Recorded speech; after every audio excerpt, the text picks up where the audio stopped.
L'Université d'Édimbourg, une véritable institution qui bouscule aujourd'hui les codes.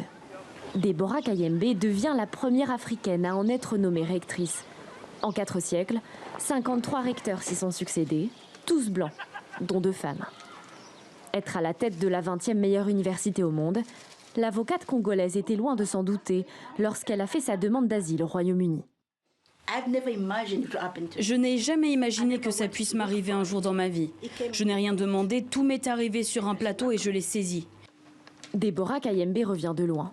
Il y a 16 ans, elle a dû fuir la République démocratique du Congo, recherchée par un groupe armé qu'elle avait contribué à démasquer.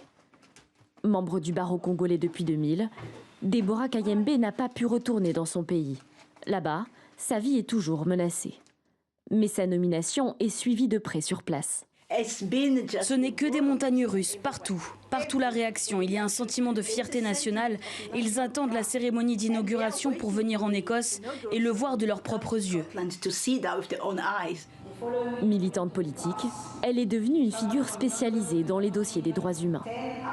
Mais même en Écosse, elle a dû se battre contre le racisme dont elle a été victime avec sa fille. Des actes qu'elle a dénoncés publiquement. La jeune femme a même lancé une pétition pour que le Parlement écossais s'attaque au racisme dans le système éducatif.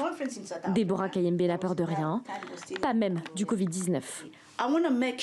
Je veux m'assurer que face à cette Covid-19 qui a changé notre mode de vie, l'université prend les devants pour façonner l'avenir parce qu'il y a beaucoup de choses qui vont changer.